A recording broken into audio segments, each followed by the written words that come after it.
Hey, David, thanks for joining us today. As we're getting started, give us a little background on yourself. I've been in the power tool sort of industry for about 26 years now. I'm a national sales manager for a power tool accessory company, sort of a startup business, and I've been here about four. I manage the industrial channel for us, everything outside of home centers, basically. We're, like I said, startup. About 50% of the stuff we have is patented, and we do great in this market. Background, I've been with Depot back in the day when they were early on, and worked for several power tool companies like Porter Cable. Worked for GE for a stint in a few years there, and I've basically stayed in this Stanley Bostitch for a while. Basically stayed in this power tool industry for quite some time. Started as a ground level retail guy carrying a bag, and 25, 26 years later, I'm here now. What keeps you in that industry? The people, the customers, not only the customers but the colleagues and our competitors. Everybody is a sort of a friendly family type atmosphere, regardless of what name is on your shirt. So whether it's a customer base or whether it's a competitor, we don't go very far. We just sometimes change shirts. Yeah. So it's a really family atmosphere, and I enjoy it. The customer base is to the market and construction market. Essentially, it never seems to teeter off. It's always busy and fast paced, and we have a great time with it. And now, who do you sell to? Who's your customer? My customers would be primarily, I sell to some wholesalers like Oracle, Granger, House Hassan, Zorro, ABC Supply, all the way down to like mom and pops, anything related to Ace Hardware, Do It Best, True Value, McCoy's in Texas, City Electric Supply. So we pop over into electrical division, State Electric, plumbing, Ferguson. We sell to Ferguson. We sell to Ram Tool, White Cap, anybody and everybody in the industry. I sell outside of Lowe's Menards. We do not sell Depot with our company, but Lowe's is our partner. They're our biggest customer. Cool. And what's the hardest part of your job? Hmm.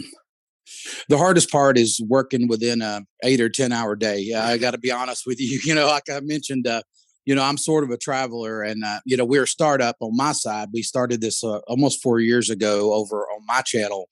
And, like in 2020, I didn't have the benefit of stopping, so I traveled 334 hotel nights in 2020 to make sure we didn't lose ground. So a little bit of a hit to the family life, because I was home a month essentially, but people were worried and scared about COVID and stuff. I didn't have that benefit. We could stop, and then it probably would have never got on, but doing that paid dividends and then some, because this year it is like the floodgates opened. Great. How did you handle a year like that? That's kind of I beyond. had one. I joke because I had 1,000 meals on the road.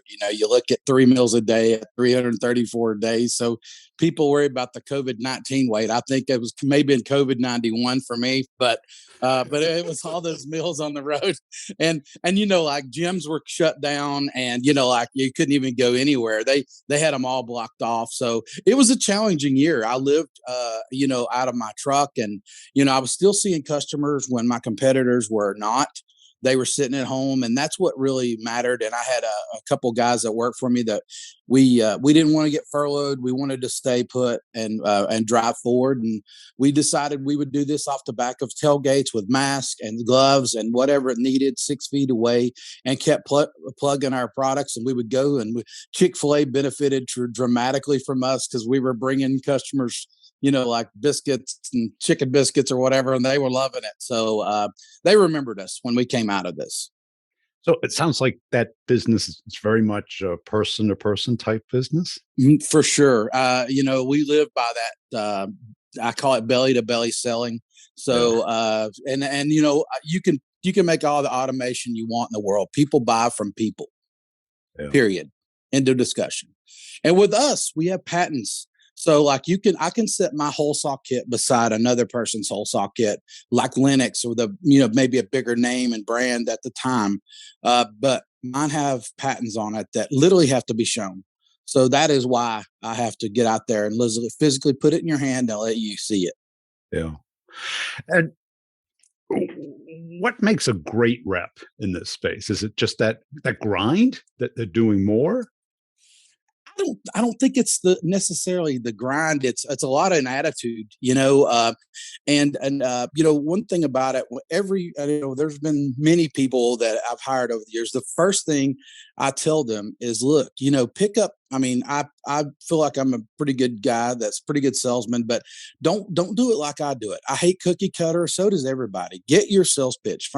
Talk to see three people do it, and literally develop your own. There, in a lot of cases nowadays, people have lost the art of studying for a job. When I get a new product category, I study it. I figure out how I'm going to pitch it. I have a 15-second and a 3-minute elevator pitch, essentially. And I stress that to my people, because you don't know if you're, a lot of this is cold calling with us, because we don't know our brand. I throw my name out there and my card, and they're like, okay, they might know who I am. They might not know the card. Yeah. So, a lot of times, I don't know if I have a little bit of time or a lot of time. So I got to get their attention fast and hope I can, to fight that 3-minute deal. So, And I got to believe that, people kind of get emotionally attached to a brand and their tools. very proud. These folks are so proud. So, in a power tool capacity, we don't pick a brand. I have all of them, actually. You do. So if I have to do a demo or something, I'll have a DeWalt, I'll have a Milwaukee, I'll have a Metabo HPT, I'll have Fine or whatever, because these people, they get attached to the tool. So if they see an accessory on a tool, they more focus on the tool, because I equate it to like the grocery store and it's a guy dominated industry. It's not the way it is 100% now, because we see more and more females, and they're very successful in that. And I absolutely love female sales reps for me, because the good old boy system is taken out. When they use their skill sets and learn, and they're very more detailed about knowledge and learning the product, they're very good. I love it. I mean, I've seen everything change in 20 years, but yeah, a lot of times they're loyal to the brand, and it really starts at the tool more so than the accessory. Yeah. So, but there's no money in the tool. So, and that all the dealers will tell you, we lose our tail, in the tool. That's where home centers really capitalize, because there's only 3 battery manufacturers in the world that sell, that goes on those tool platforms, and everything's so cordless now, and only one of those battery companies make a tool, Yeah. and And it's Panasonic. So that's the only one that makes a tool and a battery. and when you first got into sales, was it natural for you or was it an adjustment? Well, it was early on in life, I'll tell you. With me, I went to school selling cinnamon toothpicks is how it all started. So I would go to the grocery store with mom, and we would take aluminum foil, and I'd soak cinnamon toothpicks in aluminum foil overnight, and I'd go sell them for 5 for a quarter. So like I was early in life. I don't know how old, maybe 7 or 8, and then I graduated to things like blow pops, and just went from there to other things over my life. So I kind of felt like this is where I was led early on. Yeah. And what do you like about it? I love the fact that the people that I deal with, I have to believe in the product, regardless. I don't necessarily go by price point, and I like to have a premium brand that I sell, or something that have some kind of patentability, because I've been lucky enough to work for some great companies, and with some great brands, some better than others, but I benefit from it. But I really love to get out and meeting folks and interaction with social piece of people, and helping solve problems. I mean, because that's at the end of the day. If I can make something safer, quicker, better, easier, faster, that's productivity savings. That goes right back to Six Sigma GE that I learned years ago. Yeah. And I'm sure you've seen a lot of different salespeople. What do you think makes the difference between the best and the good? That's a great question. I think the more personal they make it. So even though folks know this, when I mean, I will go in, I'm letting my secret out here, but and I'm sure a million other people in the world do this. But when I go in and I'm sitting down, I'm meeting the last thing I really want to talk about is me. I'm looking around at their pictures. I'm looking around to see if they're hunters, to see if they caught a fish, to see if they're golfer in the photos. So you literally, and the ones that sit down and can analyze in a matter of seconds and get them off on something other than work. That seems to be the ones that make the biggest difference. The ones that come in and read from a catalog are the worst, and I've seen that too many times.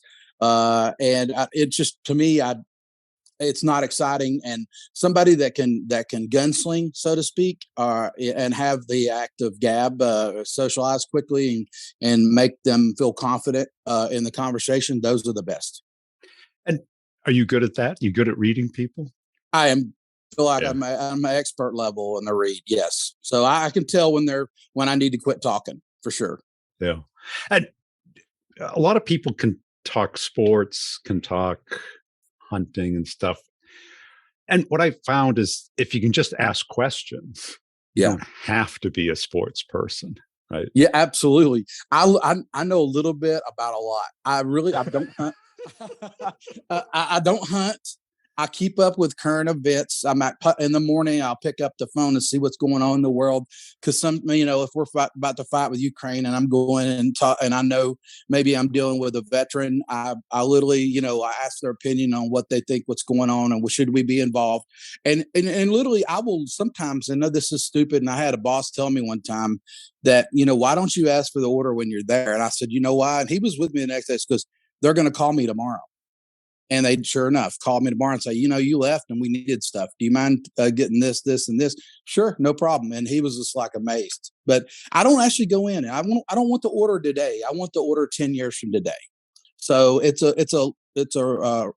marathon, not necessarily a race, I guess I'd say. Yeah. And like the Ukraine thing, you weren't in the service, right? No, sir. No, sir. Yeah. So, and you probably don't know much about the Ukraine, right? I don't. Well, actually, believe it or not, I have a little bit of knowledge on that. Do you? And this goes back to my single Dave years when I was dating. But I actually decided, okay, well, I'm not finding the right lady here. And I do now. She's a great woman. And I said, I'm not finding the lady I want. So I went across the water. And back when Trump and Hillary Clinton were trying to see who was going to become the person. And believe it or not, I connected with some lady from the Ukraine who worked for the State Department, and she educated me on a lot about why there's 20 women to every guy there, because there was a war before and killed all the males. So that's why there's such a vast amount. So I can tell that a little. See, that's what I'm saying. Like I have a little story, to connect me. It's because it's a personal thing. It's the product, but I'm connecting me with the product, and I try to use that with things. And so, yeah, I have a little bit. But it was funny. I was talking to a guy 2 weeks ago when I was in Vegas about this Ukraine thing. Well, it turns out he was a tank commander in the retired military tank commander. And I'm like, well, what do you think? Of course, there's a lot of cussing that he used with it. But it's exactly, if you looked up a picture of a tank commander, that's the guy, right? That's the guy you're expecting. He goes, you don't fight Russians with the 82nd Airborne Division or whatever. He goes, those people use heavy artillery. You got to drive a tank right up their throat. And I'm like, wow. I'm like, this, I learned there. Yeah. So it's pretty interesting. So you're a naturally curious guy? Oh yes, I that would say definitely. I want to know why something works. Something's new out there, that's in my competitor line. I'll grab it and try it. So I'm hands on. I got to see how we compare, that kind of thing, or if theirs is better than mine. In some cases, I will tell us, well, I like this feature for this, but I still think mine's better, or something like that. So I'm for full disclosure. Yeah. And what do you say to people who say that the small talk or the kind of the rapport building is a waste of time? Depends on I will tell you without question, I feel like for the most part, it depends on where you're selling. I'm a Yeah. Southerner. You probably figured that out. I'm from Georgia. You hit it well. I can't hide it, man, but I travel all over. So when I'm in the Northeast, for instance, I might get more to it because sometimes they are time sensitive, and I just know the market, and I could tell if they're not interested in something, I've switched to something else. So I do think, as a whole, it's very important to build a bond, to have some kind of connection with them personally. Because, like I say, when I asked you how your kids are doing and if the wife is feeling better from COVID, I mean it. I'm not joking about that. It's just maybe some people are not as authentic and genuine about it, but I truly do. Because at the end of the day, it's about people, not products. Yeah. And that's it, because they either want to talk to you or have to talk to you. Correct. And everybody used to laugh because my nickname is Sunshine, so that I'm pretty Obviously. direct about. I'm pretty direct. I'm pretty direct about stuff. Now my kids will say, "Oh my God, what is wrong with them? They think you're Yeah. like cheery." Yeah. Can you up it But to 365 days, Dad? so we laugh about it, but I lost my train of thought for just a second. I apologize, Brian. But the fact of it is I think attitude, with that means everything, and building that bond with them and all that. That's so important to me.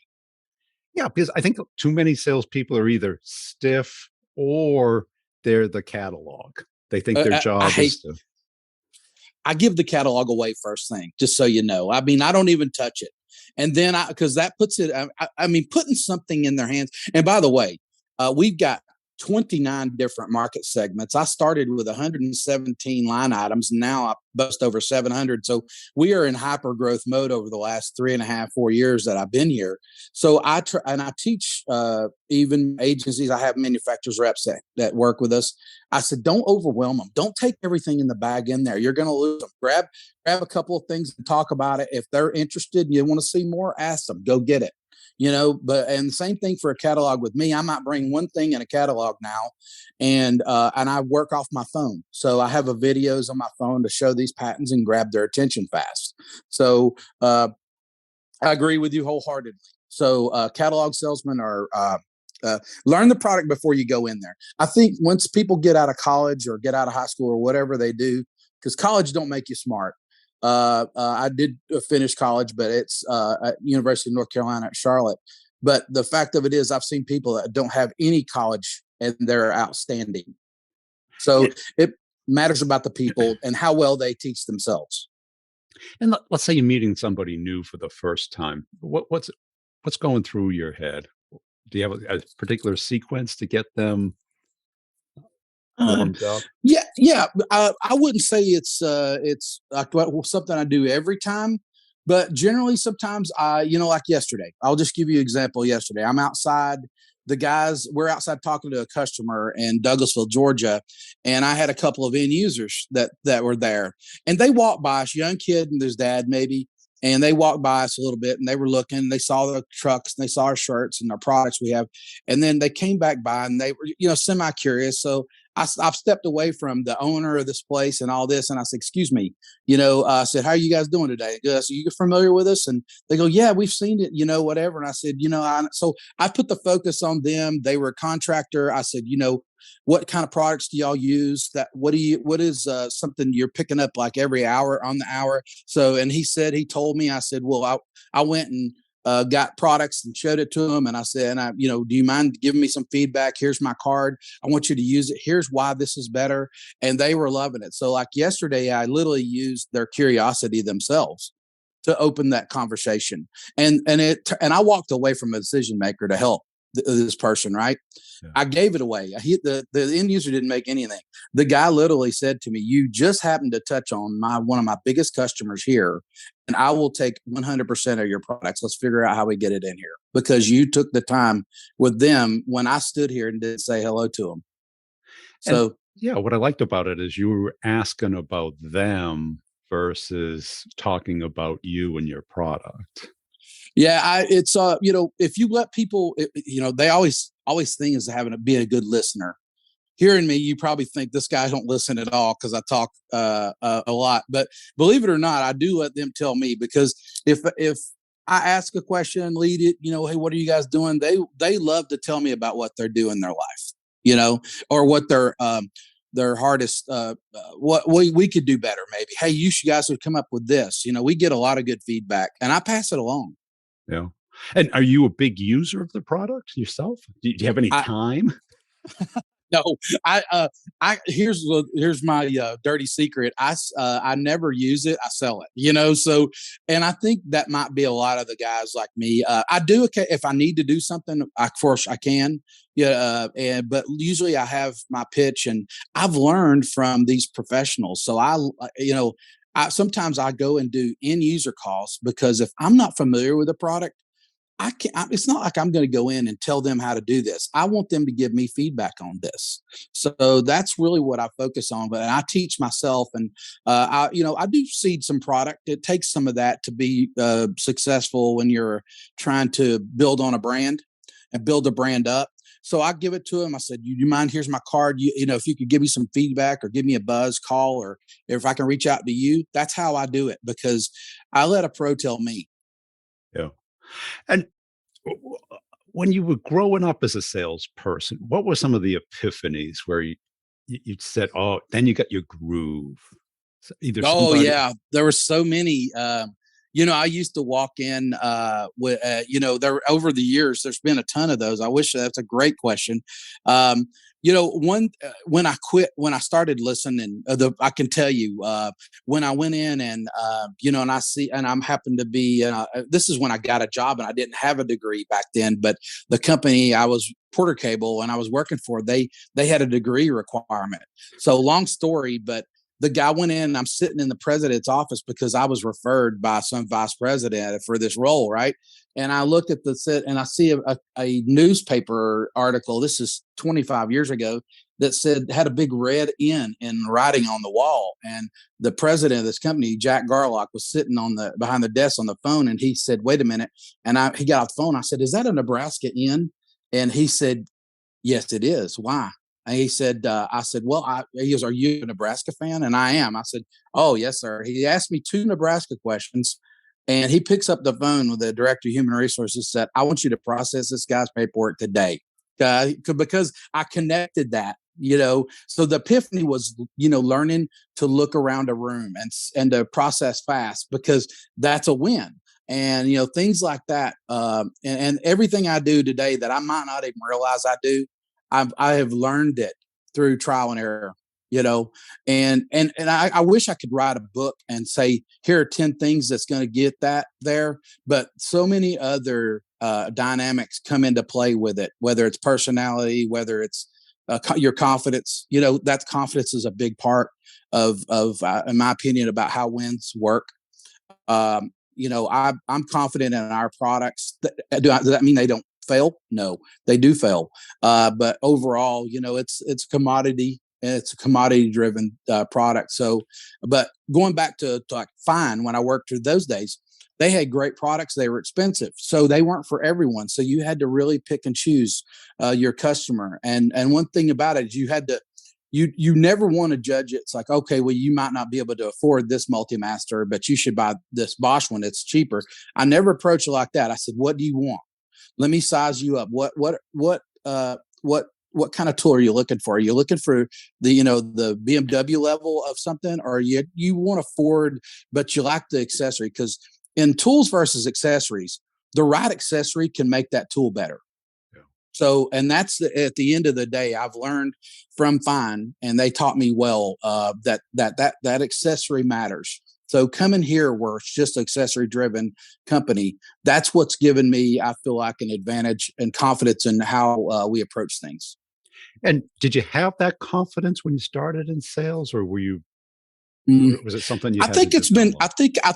I think I've developed it over the years of Yeah. success. If you pack 25 years worth of doing this, I'm going to say I have had 18 up years. And just looking back over the career real quick and thinking, so you have to deal with the peaks and the valleys.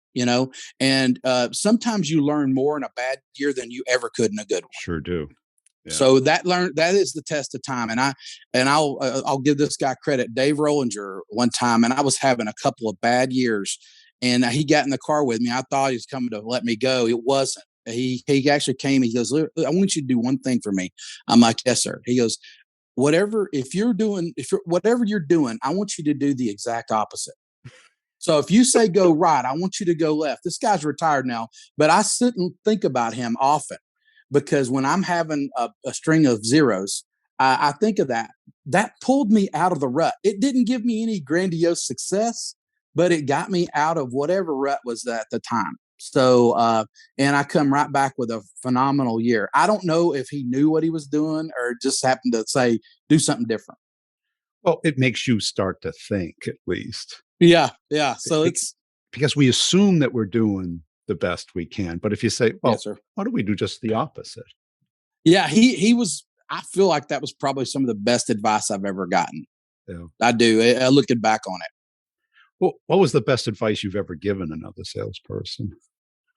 Um, hmm, Good question too. Wow, that's tough. I would say, you know, I would say the best advice I ever gave one was this isn't for them. One stands out for them, and I know that sounds bad, but they So, just did not have the right mindset.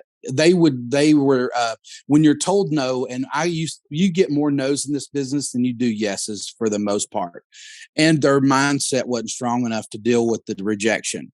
So it was just not a good situation. And you know what? I went on, I said, look, I'm not firing you. I want you to look and find out what you do. And they stayed on board with me for probably another 3 or 4 months. And I told them, we'll work with you and I'll help you what you want to do. They ended up getting into a product manager role and flourished.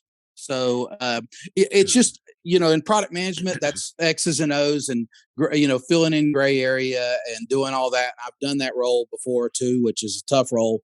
It's just different. You're not getting constantly barraged with things. Your challenges are different, but I did tell them I didn't think sales was their thing. and let's go back to the reading of people. Is there something that you practice or think about on the ride there that Oh yeah, windshield time is. I try. it First gives us off, a lot of time to practice selling, doesn't it? yeah. So I try to connect with them. I research them. So I'll use LinkedIn. I'll use any resources I can find. I'll see who's connected with them. So I've got about 7,000 LinkedIn connections myself. So I find out who's connected with them. So I might, if it's a big enough opportunity, I might say, hey, can you give me some feedback on should I be direct? Am I closing? Are they going to give me time? Should I keep it to three things? So it takes some work. Everything is work. I mean, I wished I was one of those guys that just super lucky and everything came natural, but you have to plan. I mean, with this and be organized, because if you're not organized, that's going to come through terribly at some point, and it'll be guaranteed the wrong time. Because what that does is it allows you to bridge your brand to them instead of them required to bridge to you. Yeah. Just First impressions are so important. It's not even funny. If I give off the wrong first impression, I tell a bad joke or they're insulting or some way. And I'm going to tell you, I say this from experience. You literally will never overcome it. So but then again, I've been in places and I sell these customers to this day that took me 3 years to sell them, and they asked me nicely several times not to come back, and I'm back in there in a month. It's got to be a little bit of persistence, because it's true. There's 7 to 10 sales calls before you close an average account. I do feel like that's true. I do the closes a little quicker here because of the product category and the patents. But I had them say, Dave, if you don't go, we're gonna call the police. Literally on me. I says, look, there's no reason to do that. I just want to make sure you're taken care of. Well, that guy ended up being $100,000 customer. They talked to me. We worked through it, and they're good friends of mine to this day. and how did you develop that thick skin of because clearly there's a lot of no's and rejections and wasted time and I don't take it personal. there You you know, go. so I just don't make it personal. I just kind of, I and then and it's funny. But when you look at things 180 degrees from where you got told no, once you're in there, you make it all personal. So that's my thing is I don't take it personal on the rejection, but once I'm there, I turn everything personal. How the family, how's the kids, is your wife throwing you out yet for working late? Whatever it is that I get in there, I try to get in their mind a little bit to a certain extent. But I genuinely care about people. So, and I think that puts them at ease with that. So people can sense that. I feel you're right. I feel that's a God-given talent for me. Is I'm able to put people at ease right off the bat with things because I'm straight to the point. I'm good at my sales pitch. I know what I'm talking about, and I never ever bash the competition ever. I literally, if somebody says, "Well, I like Linux," and I will literally say, "Well, let me tell you something. Linux has if they didn't pioneer the way for me, I wouldn't even be talking to you." But it's like this: if we didn't follow through with what new products would be, or try these new products and stuff, we would still be walking and not riding in cars. Cool. So and when you put it in those terms, they're like, wow. And when I talk about a better product like Fine, I was like, yeah, what kind of truck you driving? And they'll be like, well, I drive a Chevy or whatever. It's like, okay, well, I didn't think you were out there driving some beat up Kia truck or something, or what? Not to slam Kia, but it's just you got to put it in there. What do you want to spend with this? If you're worried about $50, maybe this isn't the right one. And you just kind of have to size them up. Cool. Hey, really appreciate your time today. Where can people go to connect and follow you? I'm on LinkedIn, so you're welcome to go to LinkedIn and find me, Dave McClure, Spider Products. We are on Instagram at spiderproducts.com, based out of Kansas City, Missouri, power tool accessory company.